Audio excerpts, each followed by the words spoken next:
Hey everyone, greetings on the Archangel 15. Again, I have a continuation of my ongoing Theory of Everything presentation series.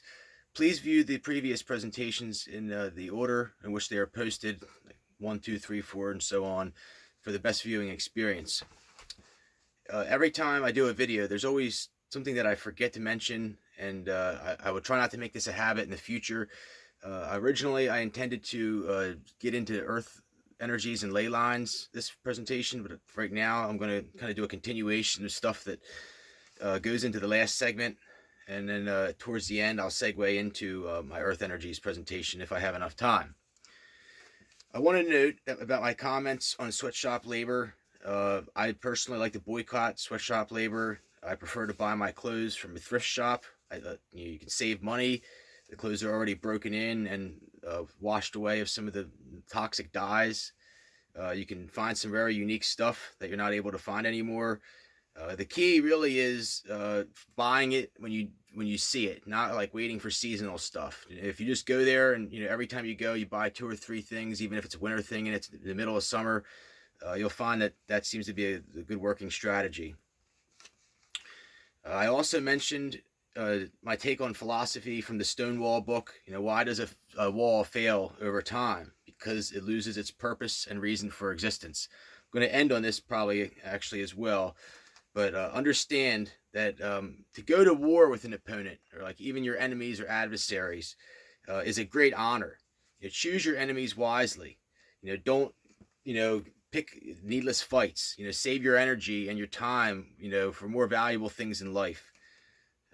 This was not mentioned really in the Art of War book, but I really believe that this was an underlying theme that Sun Tzu kind of was trying to convey. The book has origins that date back before Christ, and like I said, in the gamut of time, I keep going back to this whole thing with China. It's very intriguing to me. While on the concept, I mentioned my Bible quote about Thanksgiving. It's kind of like Thanksgiving dinner. The Bible's a good book, but it's kind of like Thanksgiving dinner without the stuffing, the mashed potatoes, and the most important part, the gravy. Understand that the Bible was written in 3 languages, Greek, Hebrew, and Aramaic, thousands of years ago. Many of the words don't have an equivocal translation, and there's several people that translated it. Some stuff probably was taken out of context or just removed altogether. There's also several apocryphal writings that were not canonized by the Jewish people.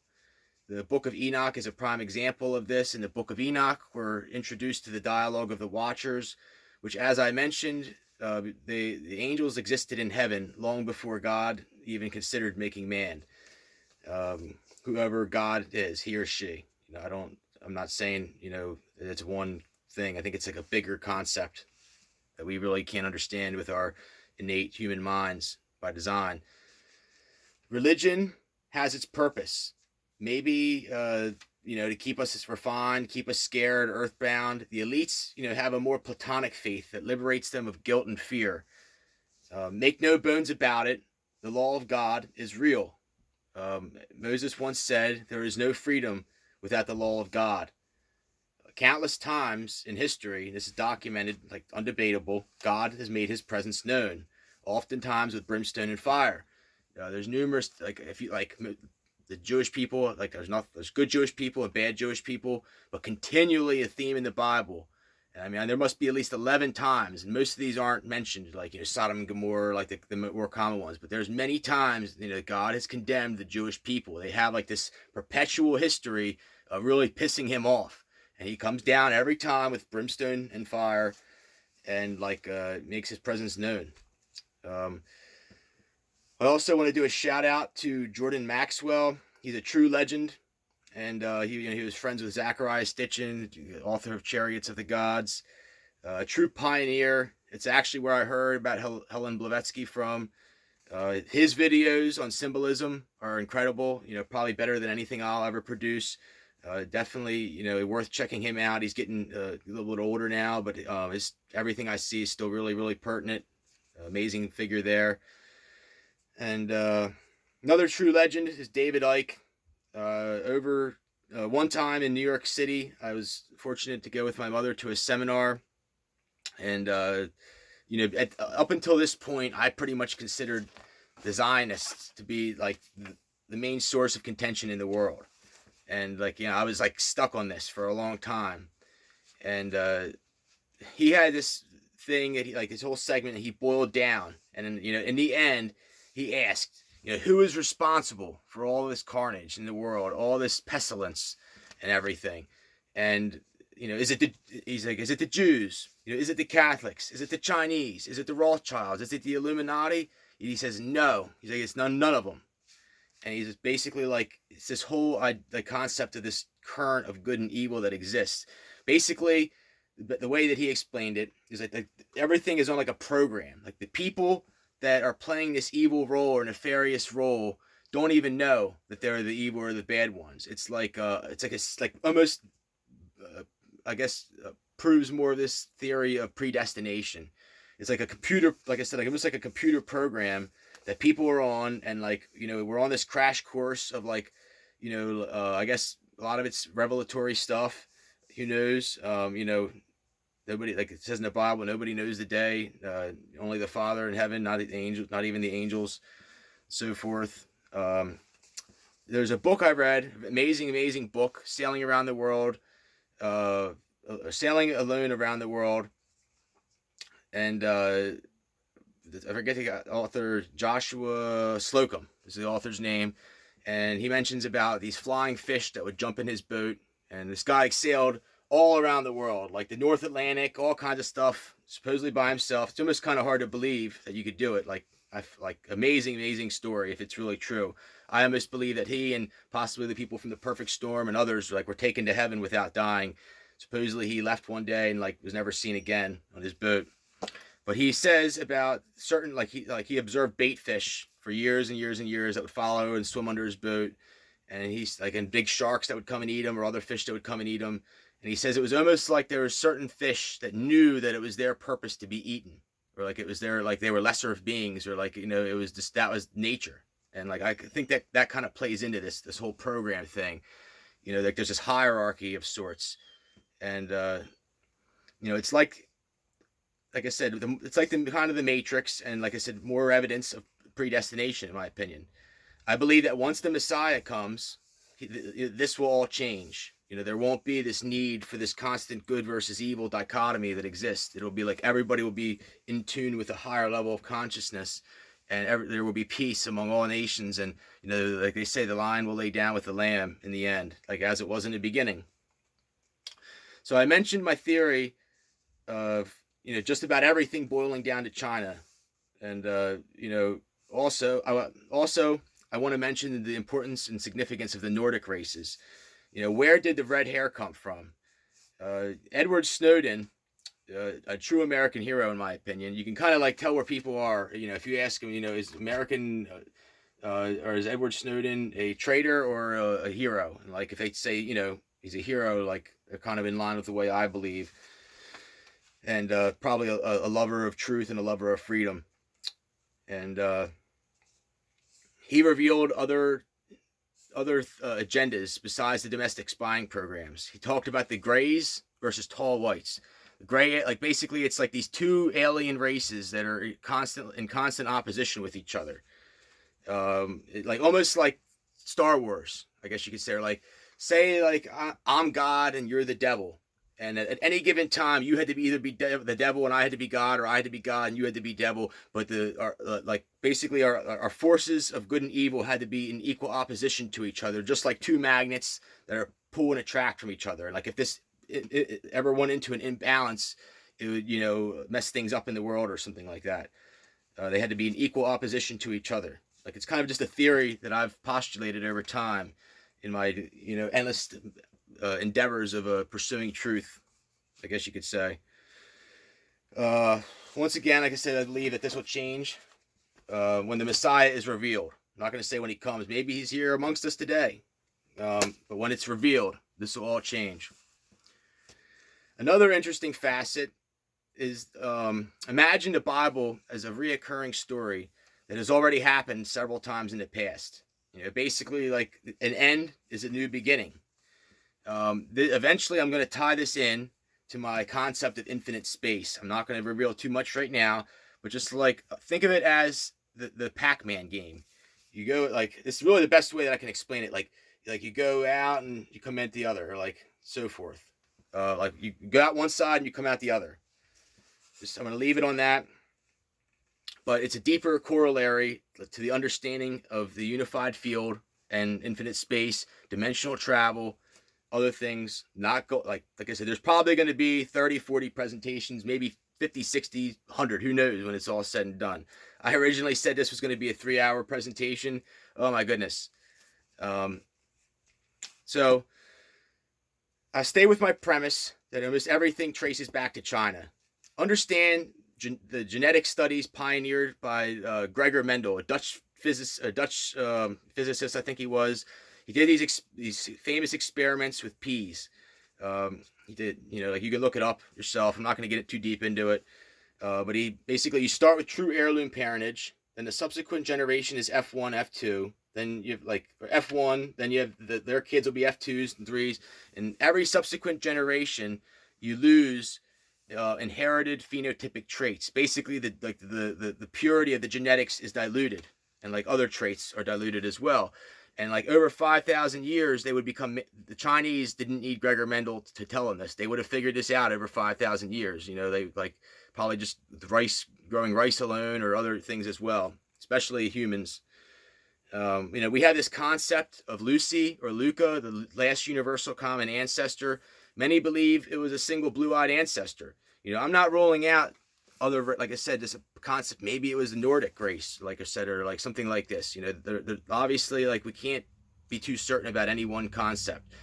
I have, like I said, my feelings about it. You're entitled to your opinion. But like I said, over 5,000 years plus, the Chinese would have known this. I personally believe the Earth is way older than 5,000 years. It really irritates me when people say that, to be honest with you. But in China, they're pretty much all still F1s and heirlooms. Another side note is, like, for the cloning programs, like, I can tell you right now, like, Imperial Chinese eggs are not for sale. Like, the Imperial Chinese genetics stay in China. And that's just how it works. Also, you have to basically understand the history behind, basically over thousands and thousands of years. They would also have a very good conception of anthropology. So if you don't know what anthropology is, it's the rise and fall of civilizations. And essentially, basically, they would know that almost always greed will always manifest and take over to be the detriment of society. Like, they've probably seen it countless times in their system. That's probably why they're like what we say communists, evil. They have a system in place, or like I said, put a system in place where inheritance takes hold. And like, say you have a stock market, which is based on currency that has no backing of anything at all, where you just print money into oblivion. And after several generations, you have a huge disproportionate balance of inequality that will manifest, and where generations are overtaken by indulgence and greed, and they don't have any real knowledge or wisdom because they didn't have to work for it. It's just, they go to the beach, they buy their new car every couple of years. Like I said, the Chinese know this, and they know that, like, you give enough rope and people will hang themselves. You give enough rope and the greed will always collapse from the top down. Always, always, always. Side note, Jordan Maxwell has this maritime admiralty law presentation, and he does this corollary between current, like I'm talking about with the good and evil and all this, the positive, negative attraction of magnets, and currency. Supposedly, like, I guess he connects like the actual corollary between the verbiage and the prefix there. Understand, that I basically started this series emphasizing love and energy. Please, please, please do not fall in love with money. Do not make that your mission statement in life, just to attain a lot of money. If you want to, you can. We still live in a fairly free country here, and there's a lot of I guess good things that you can do with your money if you spend it wisely. 2 Timothy 6 says, "For the love of money is the root of all evil." One of the most profound verses in the whole entire Bible. I think a lot of truth to it. Find what you love and do it with passion. Do it with pride. I'm going to kind of get off topic here. Joe Paterno, the most winning coach in college football history, true Pennsylvania legend. This is one of my most valuable possessions. I got this on eBay for not that much money. I don't know if it's real or not. I have to send it in to get it checked, but I believe it is. And kind of a cool story. There's this little thing that came with it in the back, like a printout that says, like, please do not request autograph items from Penn State University anymore. They will be sent back unsigned. So, like, basically, you could have just sent something into him at one time, and he would have signed it and sent it back. That's how things worked, years ago. And, it was not about money. A couple stories here with Joe Paterno. He was offered a head coaching job in the NFL, and he was like getting ready to take it. Like there was a lot of other coaches that were originally college coaches, and they went on to coach in the NFL, making a lot of money. He was in his. This information, by the way, I got from the We Are Penn State documentary. If you have time, why not check it out? It's really, really good. Amazing man, amazing story. Great Italian American, and he would have made an amazing politician, in my opinion. It's really sad what happened. So he was in his bed, like the night before they were getting ready to do the press conference, and he tells his wife, he says, you're sleeping next to a millionaire, and getting her, like, basically telling her, like, I'm gonna be rich. He already probably had money, but then she said, listen, Joe, I don't want to do that. I like our house here in Happy Valley, and I want to stay, and I don't want to do that. And like, there's just an eerie feeling, and like he knew that she knew and he knew that like they would be selling out to like an evil agenda at hand. So he declined it, and the rest is history. He stayed long career, full time at Penn State. He walked to Beaver Stadium every day from his modest house. I think he had like a rancher, small little house, small house, nothing crazy. Walked to the stadium every single day. They tried to get him to put an American flag on the jerseys, and he could see that, like, nationalism was probably not a good thing in the end, and declined that, did not want that. Like when the Penn State scandal broke and he was fired, he lost his job. He lost his reason to exist. He lost his purpose. And shortly after, he passed away. Kind of gets into, like I said, where I started with this whole thing. It's really sad that that's how it went down. I'm not going to elaborate on the whole scandal. I don't believe that he was implicated as deep as some of the other people were. I guess I'm not going to get into that.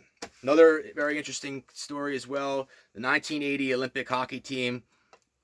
The Russians, pretty much probably psychic aliens, and like know what's going to happen before anybody else even moves. That's probably why they were so amazing.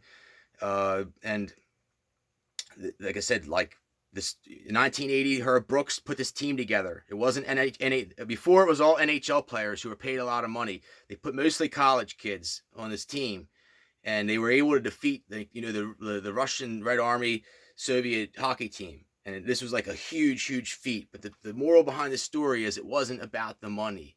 And like there's just the scene at the end where like the Russian players are just standing there in disbelief, and I love it. Like the famous scene. He was like, "Do you believe in miracles?" A great part of American history. I'm gonna end this right here, and I'm gonna start my next segment into ley lines and earth energies. I'm sorry for kind of getting off topic here and having to do a continuation, but I'm just going to let every single segment flow, and in the end, hopefully it'll turn into a nice production. Thank you, folks. Take care.